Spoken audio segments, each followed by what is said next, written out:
What's up, everybody? Welcome to Arkham Comix presents Aaron Reviews Comics. Today we're going to be taking a look at the Mighty Thor number 702, Hellboy Krampusnacht, and Dark Knight's Metal number 4. Let's get to it.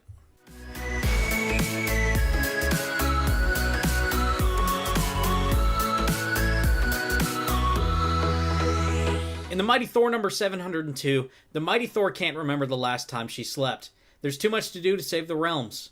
Instead of undergoing her chemotherapy, she locks herself in battle with Hercules, only to be disrupted by the unworthy Thor. Hercules promises to ask Zeus for the Olympians to intervene in this battle before leaving our two Thors alone. Volstagg was defeated in battle as the War Thor. He's laid up and has been quiet ever since the loss. Jane is utterly focused on saving the realms, though. Unworthy Thor pleads with Jane to take her chemotherapy to fight this cancer, and she decides that she does have something to say after all. But it's to Odin.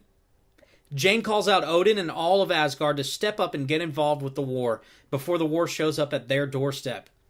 Talks of revolution begin to creep forth before they're shut down by the long silent Odin. As Odin, Jane, and unworthy Thor square off, Thor's mother enters the conversation to set the record straight.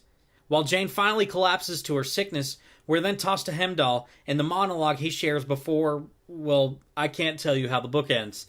I enjoyed seeing the interactions between Mighty Thor and Unworthy Thor, especially when everything built up to the moment that Odin stepped in.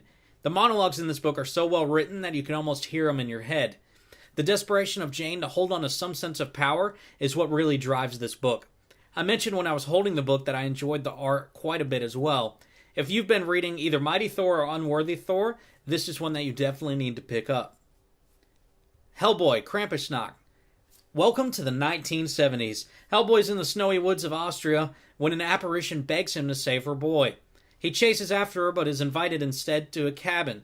He's been expected by a man who caused a bit of a ruckus at a church claiming to be Krampus. Now, this Krampus claims to be a prince of hell and he's somehow bound to this world. He's tired of this life and begs for Hellboy to kill him. What ensues is a set of trippy moments of their fight. I don't want to share too much of this one-off Hellboy comic, but I think anyone that picks it up will enjoy it. It gives a classic Hellboy being Hellboy story with the dark Christmas twist on it. The story is a fresh take on the classic Krampus tale as well. On a side note, there are some sketches in the back of the book, and I always love when you get those kind of bonuses. Dark Knight's Metal number 4. Pa Batman, as I'm calling him because he's super old, is stuck in the dark multiverse. Superman has been lured there, and the plan is to make him their battery. They begin to take Bruce to the deeper corners of the dark multiverse in an attempt to get him away from Clark. But in true Batman style, he always has a plan and gadgets to go with it. Batman battles in desperation in an attempt to wake Superman. We're then thrown into the battle of Dr. Fate and Wonder Woman against the 7 deadly sins personified. Wonder Woman first contacts Aquaman and Deathstroke as they attempt to find the nth metal there.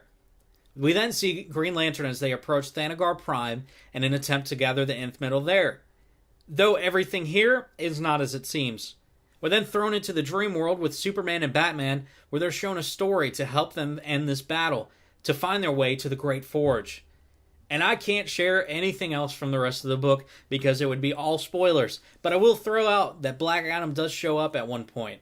Listen, if you've been following Dark Knight's Metal, then you know that all of the story is building, and well, this issue does more of that.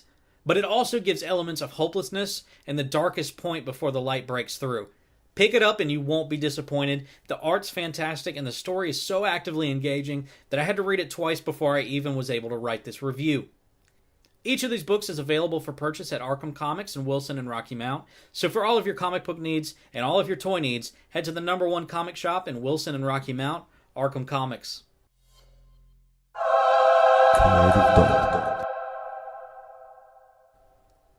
To everyone who joined us this past week at the showing of Star Wars The Last Jedi, thank you for coming out. We had a great time. From all of us here at Arkham, we want to wish you the happiest of holidays and the merriest of Christmases. Be safe and enjoy your time with your families. Lastly, if you like this content, please like and subscribe below. Heck, give it a share on Facebook. You know, friends don't let friends share alone. That's it for this week's edition of Arkham Presents Aaron Reviews Comics. So until next time, let's get reading.